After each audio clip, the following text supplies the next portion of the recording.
Hello guys, welcome to my channel. आज हम discuss करने वाले हैं स्कॉलियोसिस के बारे में। स्कॉलियोसिस क्या होता है, इसके टाइप्स एंड स्कॉलियोसिस के कर्व्स क्या क्या होते हैं एंड इसके ट्रीटमेंट के बारे में डिस्कस करेंगे पूरा डिटेल में। सबसे पहले हम स्कॉलियोसिस देखते हैं कि ये क्या होता है। ये एग्ज़ाम पॉइंट ऑफ व्यू से वेरी इंपॉर्टेंट क्वेश्चन है। इससे मेनली लॉन्ग क्वेश्चंस पूछे जाते हैं एंड शॉर्ट भी पूछे जाते हैं। सबसे पहले हम इसकी डेफिनेशन देखते हैं। इसकी डेफिनेशन क्या है? अ lateral curvature of the spine is called scoliosis. मतलब क्या होता है?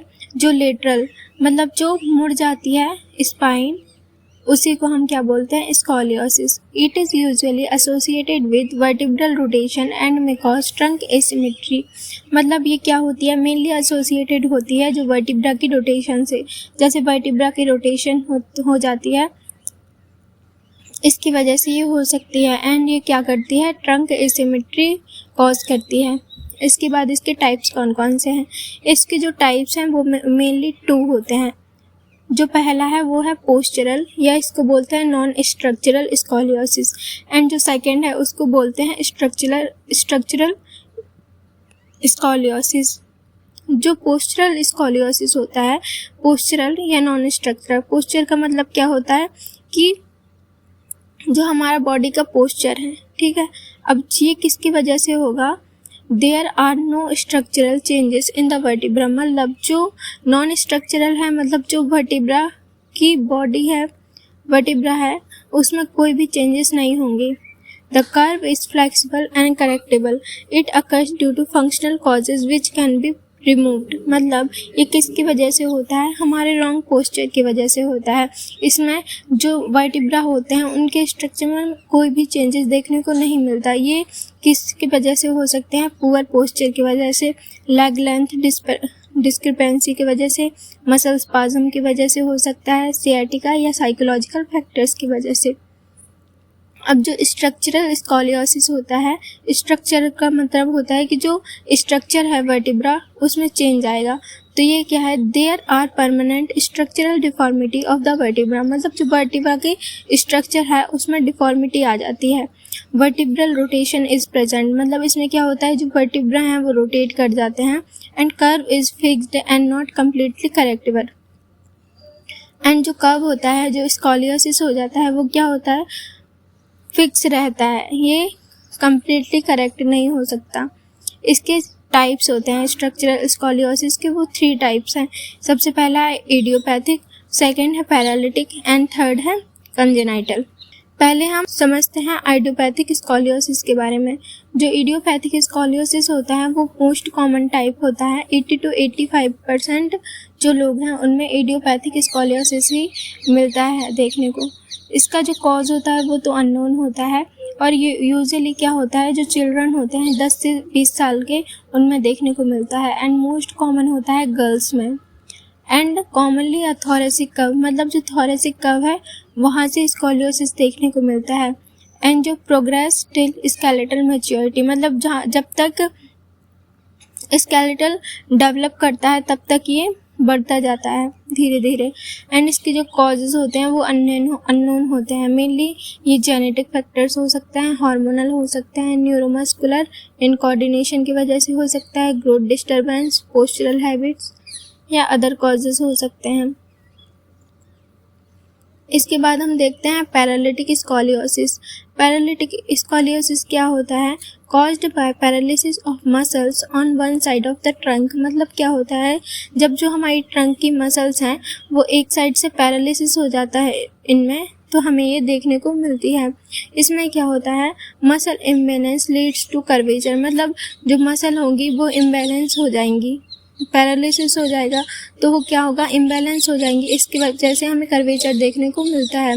Usually appear early in life, मतलब बहुत जल्दी देखने को मिल जाती हैं। एंड कॉमन होती हैं किसमें? सेरिब्रल पाल्सी में, पोलियोमाइलिटिस में एंड स्पाइना बाइफिडा में।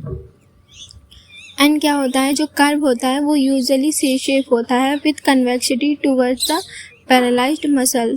पैरालाइज्ड साइड, मतलब जिस साइड पैरालाइज्ड होंगी मसल्स उस साइड हमें कन्वेक्सिटी देखने को मिलेगी। अब इसके जो कॉजेज हैं वो होते हैं poliomyelitis, cerebral palsy, spina bifida, muscular dystrophy and others causes भी हो सकते हैं। इसके बाद हम देखते हैं कंजेनाइटल स्कॉलियोसिस। जो कंजेनाइटल स्कॉलियोसिस होता है वो किसकी वजह से होता है? कंजेनाइटल एनामलीज की वजह से। ये डिफॉर्मिटी बर्थ से ही प्रेजेंट होती है and may be detected in early childhood, associated with other congenital anomalies, progress with growth and can be severe. मतलब ये ग्रोथ के साथ साथ प्रोग्रेस करती जाती है और सीवियर हो सकती है। इसके कॉजेज क्या क्या होते हैं? हेमीवर्टिब्रा, ब्लॉक वर्टिब्रा या wedge vertebra and failure of formation और सेगमेंटेशन एंड मिक्स्ड मालफॉर्मेशन भी हो सकती है। इसके बाद जो स्कॉलियोटिक कर्व्स हैं, मतलब हमें कौन कौन सी कर्व देखने को मिलते हैं स्कॉलियोसिस से। सबसे पहले क्या होता है? स्कॉलियोटिक कर्व में भी प्राइमरी और secondary. Its development is influenced by various mechanical and anatomical factors. मतलब जो स्कॉलियोटिक कर्व होता है वो तो या तो प्राइमरी हो सकता है या सेकेंडरी, मतलब प्राइमरी की वजह से सेकेंडरी हो सकता है। जो प्राइमरी फर्स्ट क्या है? Compensatory curve due to primary curve. अब जो प्राइमरी कर्व क्या होते हैं? जो सबसे पहले प्रेजेंट होते हैं। In presence of rotational forces on the convex side of the primary curve, the body experience gravitational imbalance, strain and fatigue। मतलब क्या होगा? जो रोटेशनल फोर्सेस प्रेजेंस हैं तो क्या होगा? जो कन्वेक्स साइड है उस साइड क्या होगा? प्राइमरी कर्व बन जाएगा और इससे क्या होगा? जो बॉडी है वो उस पर ग्रेविटेशनल इम्बैलेंस हो जाएगा। मतलब जैसे प्राइमरी कर्व बना एक साइड में तो क्या होगा? अब एक साइड में कर्व बन गया और दूसरी साइड नहीं है तो क्या होगा? जो बॉडी है वो उसका बैलेंस बिगड़ जाएगा, वो अपने आप को बैलेंस नहीं कर पाएगी। इसलिए क्या होता है? अपने आप जो दूसरी साइड है वो कर्व बना लेती हैं मसल। उसी की वजह से क्या है? जो सेकेंडरी कर्व है वो डेवलप हो जाता है to the primary curve. It helps in maintaining to the body balance. मतलब ये बॉडी के बैलेंस को मेंटेन करने में हेल्प करती है। फिर उसके बाद क्या है? Compensatory curve due to deformities in other parts of the body. मतलब इसमें क्या होता है? अब बॉडी के किसी भी पार्ट में डिफॉर्मिटी है, जैसे कि लेंथ डिस्क्रिपेंसी है, तो उसकी वजह से क्या होगा कि इसमें भी क्या होगा? बॉडी का जो बैलेंस है वो बिगड़ जाएगा। इसलिए क्या होगा? जो सेकेंडरी कर्व है जिसको हम कंपेंसेटरी कर्व बोलते हैं वो डेवलप हो जाएगा। इसके एग्जांपल्स क्या क्या हैं? Short leg, flat foot, pelvic tilt या काइफोसिस की वजह से हमें ये देखने को मिल सकता है। एंड थर्ड जो है वो है रोटेशनल एलिमेंट। इसमें क्या होता है? Structural scoliosis is accompanied by rotation of vertebra towards the convexity of the curve. मतलब क्या होगा? जो कन्वेक्स साइड है उस साइड हमें स्ट्रक्चरल स्कॉलियोसिस देखने को मिलेगा। एंड जो spinous process are rotated away from the convexity. मतलब जो वर्टिब्रा की, इसमें क्या होगा? जो वर्टिब्रा की बॉडी है वो क्या करेगी? कन्वेक्सिटी की तरफ रोटेट कर जाएगी और जो स्पाइनस प्रोसेस है अवे फ्रॉम द कन्वेक्सिटी, मतलब जो कनकेव साइड है उस साइड रोटेट करेगी। जो बॉडी है वो रोटेट करेगी कन्वेक्स की साइड और जो स्पाइनस प्रोसेस है वो रोटेट करेगी कनकेव की तरफ। एंड क्या होगा? Ribs are thrust backward on the convex side. This rotation contributes to the progress of deformity and makes correction difficult.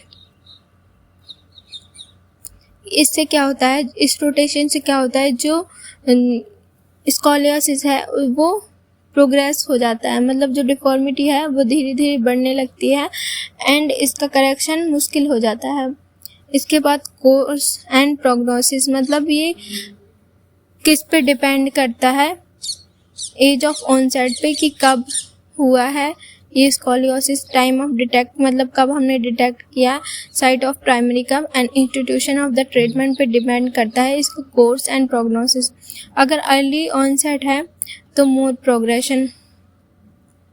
Thoracic curve में मोर सीरियस होता है। अनट्रीटेड कर्व्स में cause cosmetic deformity, cardiorespiratory compromise, and pain in later life, and proper treatment prevents progression and improves function.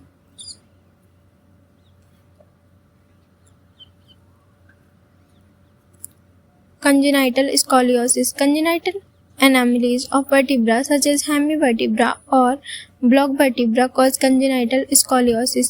जो congenital anomalies होती हैं जैसे कि हेमीवर्टिब्रा या ब्लॉक वर्टिब्रा, वो क्या करती हैं, congenital scoliosis को डेवलप करती हैं. इससे क्या होता है, if severe may be detected at birth, अगर सेवियर है तो ये बर्थ में डिटेक्ट हो सकता है. In milder forms it may appear during adolescent growth spurt. Brace may be ineffective. Surgery may be required. Example, hemivertebra.